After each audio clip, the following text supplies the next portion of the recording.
Buckle up, everybody, and welcome to You Mother Truckers, your weekly pit stop for wild tales and fantastic flash fiction stories. That's right. You guys sent us some seriously intriguing stories this time. They really are something. Yeah, and we've been digging into two that really stood out. They both kind of explore these crazy transformations that can happen when you least expect it. Absolutely. You know, like those everyday moments that turn into something much, much bigger. Get ready for some twists and turns and maybe even a few aha moments along the way. That's the goal. Right. What really grabs me about these two stories is how they take, like, these ordinary frustrations, these everyday things that we can all relate to, and they turn them into something extraordinary. It makes you wonder what hidden potential is lurking in our own lives, right? Like what seemingly insignificant thing could suddenly become huge. Exactly. Like, okay, let's jump into the first story. This one's called Accidental Activists. So imagine, like, you're back in high school, right? Right. You're in the cafeteria, the lunch bell rings, you get your tray, and it's pizza day. Pizza day. Except this pizza is described as smelling like, and I quote, cardboard and despair. Oh, no. Like, can you even imagine? For our main character, Marcus, this was it. This was the absolute last straw. I mean, I can kind of relate. Bad pizza can ruin a day. Right. What does that tell you, though? That something as simple as bad pizza could set off a chain reaction. I think it highlights how these little persistent annoyances, the things that just bug you day after day, they can reach a breaking point. It's like a pressure cooker. Yeah. It's not just about the pizza itself. It's the feeling of being ignored or overlooked. Yeah. And in this story, Marcus just snaps. He yells, "Food fight!" at the top of his lungs, and he launches this sad, soggy slice across the cafeteria. What happens next? Chaos, pure chaos, like trays flying, food splattering, kids screaming, the whole 9 yards. But, and this is the interesting part, someone in the crowd yells, "Film this!" Ah, the power of social media. Right. And just like that, this chaotic food fight, this rebellion against bad pizza, it gets captured. And that video, it goes viral. Why do you think it resonated with so many people? I think it was more than just the spectacle of it all. It was raw, it was real, it was kids expressing their frustration in a way that felt authentic. And maybe it also tapped into a shared experience, Like, who hasn't had a terrible school lunch? That's so true. Like, suddenly this hashtag lunchroom revolution, it's trending everywhere. It's not just about this one school anymore. Kids from all over the country are posting videos of their own lunchroom horrors. Boldy sandwiches, mystery meat, you name it. Exactly. It's like this one food fight opened the floodgates to a nationwide outpouring of, like, shared lunchroom misery. The story even calls it a systemic failure, which is a pretty big deal, right? What does that tell you about how a small event can expose a much bigger problem?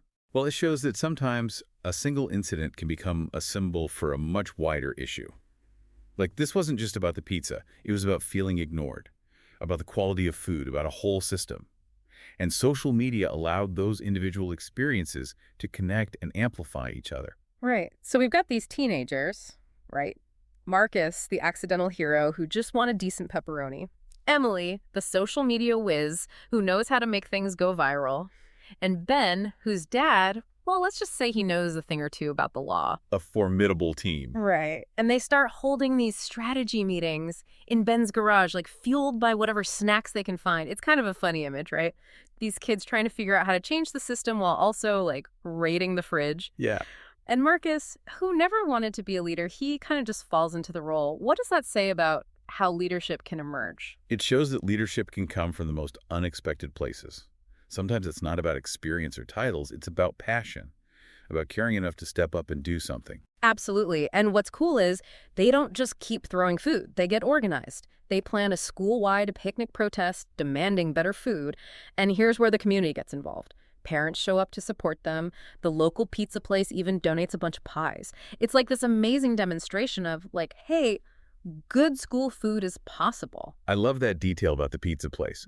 It shows how solutions can often come from within the community itself once the problem is brought to light. Totally. And the momentum just keeps building. Other schools join in, then entire districts. Politicians start paying attention because, everyone loves a good food fight story. Especially when it resonates with voters. Right. Suddenly these kids are doing TV interviews, they're figuring out how to write petitions, they're learning about legislation, all while still trying to, do their homework and stuff. It's a whirlwind. Yeah.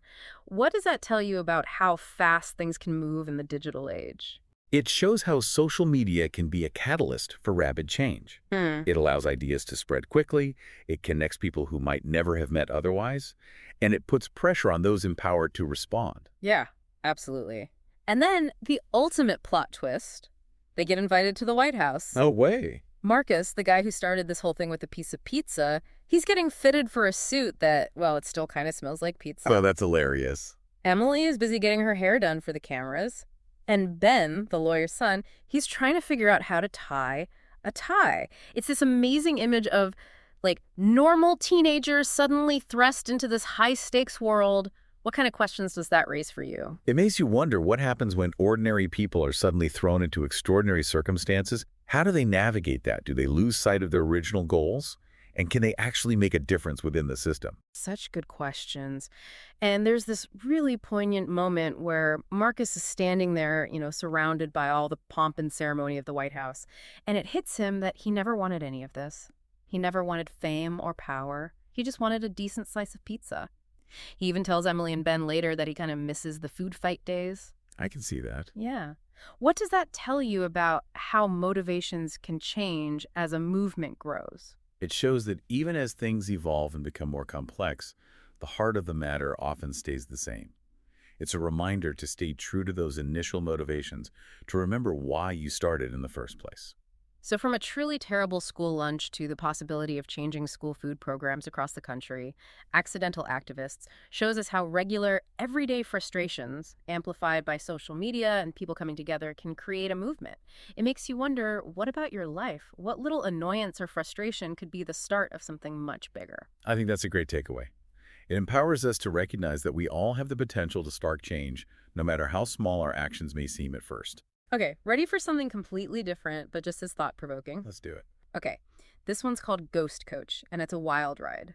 So, picture this. You go to a haunted house, right? You're expecting spooky ghosts, creepy sounds, maybe even a jump scare or two. Sounds fun. Right. But this haunted house, it's described as bogus, like totally outdated, and get this, boring. What does that say about a place that's supposed to be scary when it's not even scary anymore? Well, I think it speaks to how our expectations change over time.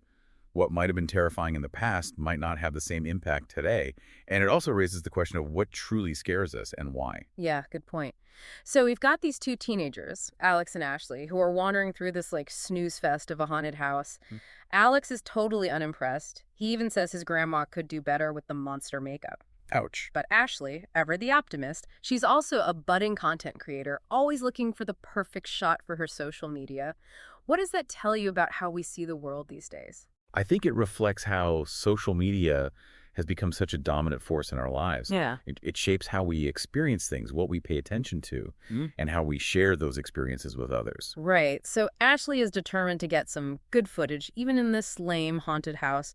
And then something truly spooky happens. Not from the actors, but from something else. A real ghost appears. Chains clanking, mournful sighs, the whole deal. Spooky. Right.